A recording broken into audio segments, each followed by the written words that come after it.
Maximizers, and welcome to Build a Business with Chris, the place for you to learn how to build a profitable business that you love. I'm your content coach, Chris the Maximizer, and in today's video, I'm sharing how you can start a business in 2025.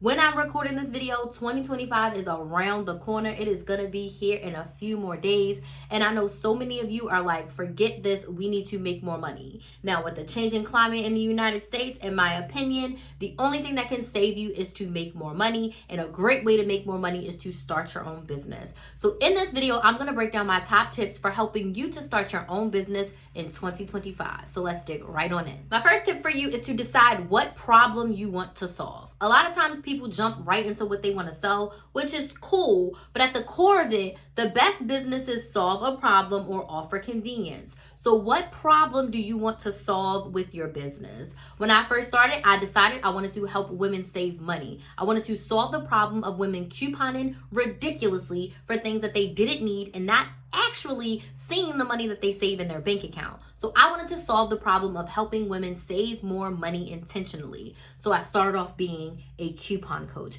Now I want to help women make more money by starting and growing their businesses using their social media content. So today I am a content coach. So I need you to decide what problem you actually want to help your ideal client, the group of people that you want to serve, solve. What problem do you want to solve? Because the best businesses solve a problem and offer convenience. So what problem do you want to solve in 2025 and beyond?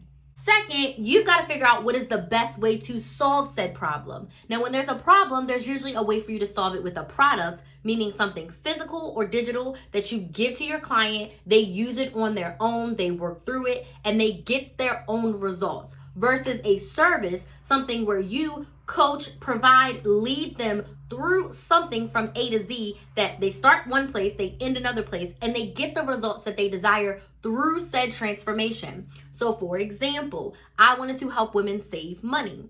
A product, I could have created a budget binder, I could have created a coupon binder, I could have created a coupon ebook, I could have created a coupon physical book, a budget book, something physical. A digital product I could have offered is an ebook, a course, a pre-recorded masterclass, meaning it is a product that they receive and they get the results on their own based on what the product is. Or a service where I teach a live masterclass, where I do one-on-one or group coaching. And I walk you through the process and I teach you the process and I help you through the process as you get the result.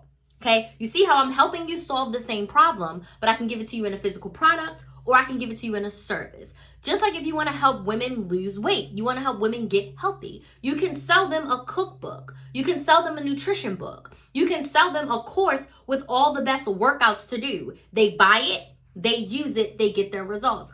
Or you can become a fitness trainer. You can have health coaching. You can offer fitness coaching where you go to the gym with them and you get them workouts. Or you join them on Zoom and you walk them through workouts. You have one-on-one and group sessions with them to help them get healthy. You sit down and you review their eating habits and you give them tips, tricks, techniques, suggestions to improve said eating habits. But do you see how you're solving the same problem? You're helping people get more healthy and get more fit. Do you want to solve that problem with a product or do you want to solve that product with a service? You decide based on what you want to do. Crystal knows she's not a big fan of product-based businesses. I'm never going to say never, maybe one day, but as of right now, the brain that I am in, I don't want a product-based business. I don't want to have to ship and sell and give something physical.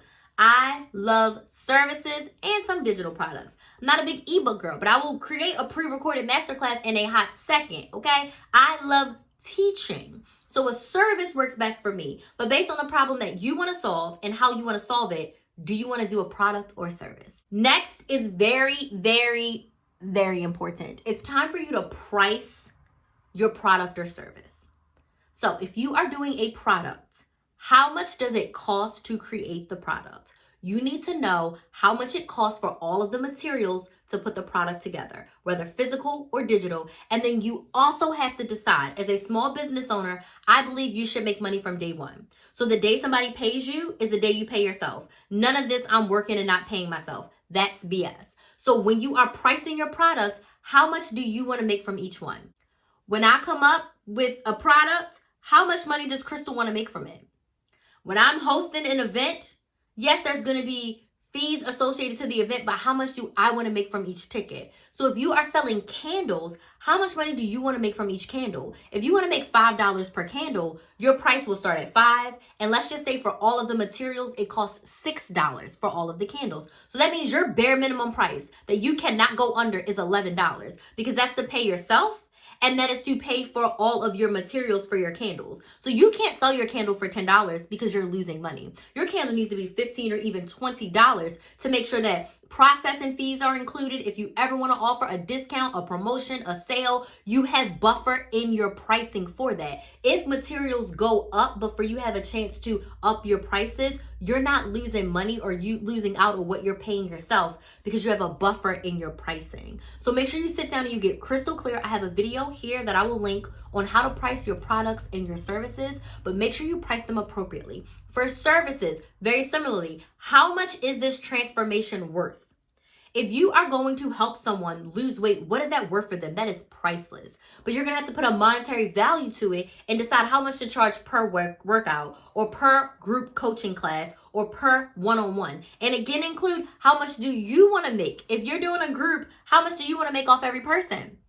And create your price from there. So make sure your price is clear, and also you have a way to collect payment that is not Cash App and Venmo. Nothing wrong with them, but you need a way for people to pay with a credit card, a debit card. Make sure you have a way for them to pay. You can use a website called bigcartel.com to set up your business if you are just starting. They offer a free website and they offer a link directly to PayPal so people can put in all of their information. And then when they pay you, the Big Cartel will send the money to your PayPal account. So get your pricing together and make sure you have a way for people to pay.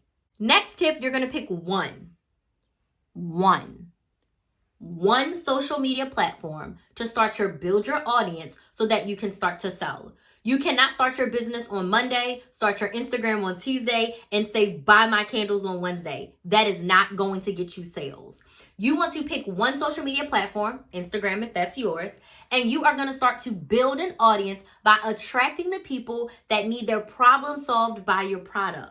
If you sell candles, you want to create what I like to call connection content that is going to attract people who like candles. Crystal, what's connection content? Connection content is the what's in the why of your industry, the what's in the why of your specific business, and the what's in the why of your story. It's all about the why. When you share the why, people will buy. So make sure you are crystal clear on your one platform, and you start before you're even ready to sell, you start to create content that is going to attract that ideal client to you. Okay?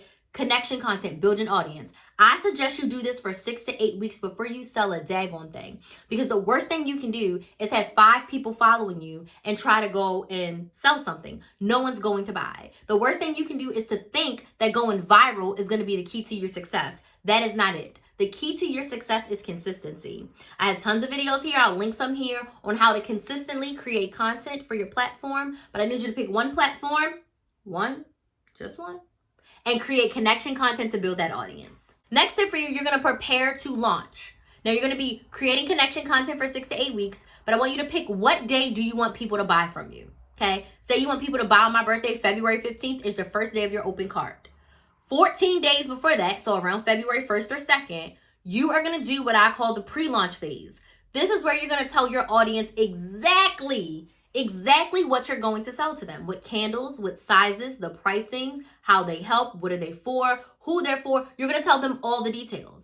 Because on February 15th, you want them with credit card in hand, ready to buy. So your pre-launch phase is more important than your launch phase. So those 14 days before your cart opens, meaning people can pay you and buy your product or service, you want to go super deep every day and tell them this is what you're going to get on launch day. And this is why it's going to help you. This is how it's going to give you more of what you want. You're going to do that every day until launch day. While you're in your pre-launch phase, you're also going to start what I like to call an email waitlist. If you do not have an email service provider, as you are starting your business, you need to get one. I will link my video also here on how to start an email list. You need a wait list. So when you are doing your pre-launch, you want to let people know. If you want to be the first to know when Chris the Maximizer Coaching launches, get on my email list.